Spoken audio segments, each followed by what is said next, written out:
programmé pour échouer et j'ai programmé pour réussir. Dans cet ouvrage, page 74, vous trouverez bien que l'itinéraire d'une débrouillarde devenue milliardaire. Vous trouverez des astuces à cette page où j'indique bien. Programmé pour échouer, j'ai programmé ma réussite. Aujourd'hui, titulaire d'un master en business administration, une self-made woman, une autodidacte assumée dont l'évangile n'est écrit nulle part. Mon évangile, ce sont mes employés. Mon autobiographie, tous ceux qui voient ce que j'ai fait. Oui, parce qu'on peut réussir par le travail. Oui, parce que nous sommes sortis de l'esclavage de la chaîne, nous les Africains, et nous sommes rentrés dans l'esclavage moderne, qui celui-là est plus long et plus dur. Et voilà les raisons pour lesquelles j'ai rédigé cette autobiographie dans l'urgence, pour faire comprendre aux Africains qu'il faut nous libérer définitivement de cette chaîne intellectuelle. Oui, parce que nous étions déjà libérés de la chaîne de l'esclavage. Et aujourd'hui, nous sommes dans la chaîne de l'esclavage intellectuel. Et dans cette autobiographie, j'interpelle donc les jeunes, les femmes, à prendre la construction de l'Afrique en main. Cet ouvrage, comme je le lisais tout à l'heure, je l'ai écrit dans l'urgence parce que les Africains ont perdu confiance en eux. Ils ne croient pas que c'est eux qui doivent construire l'Afrique.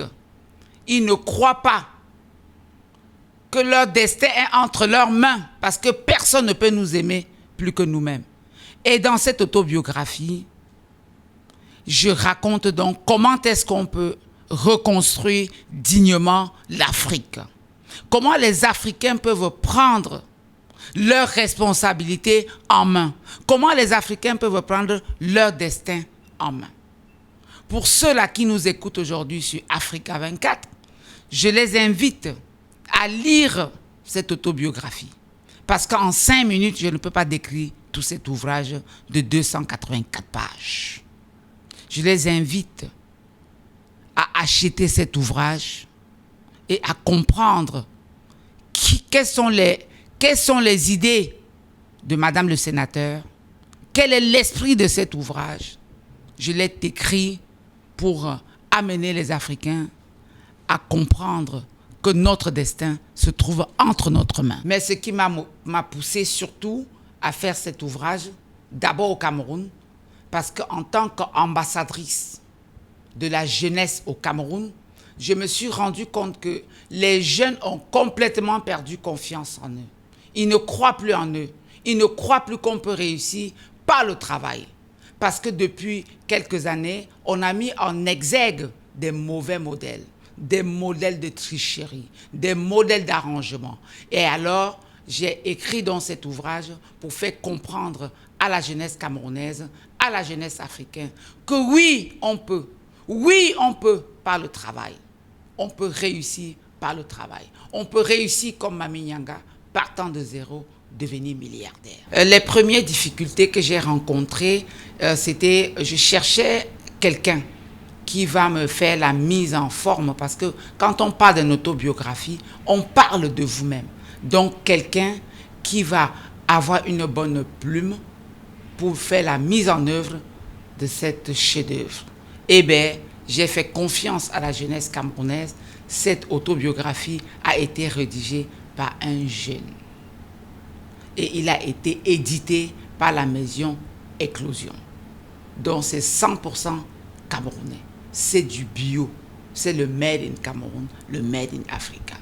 Mais ce que je vais faire passer comme message par rapport à cet ouvrage, c'est que je voudrais que des Africains qui ont réussi comme Mami Nyanga par le travail, qu'ils passent donc par un ouvrage comme celui-ci pour laisser donc cet bel héritage à nos enfants, à nos cadets, pour qu'ils rêvent et qu'ils n'abandonnent jamais leurs rêves, surtout qu'ils croient que c'est possible par le travail. Le seul message que je vais souhaiter, c'est que en cette année qui a été décrétée une année de paix, je voudrais que les Africains, les Camerounais, qui laissent la guerre et que nous nous mettons ensemble pour construire notre Afrique.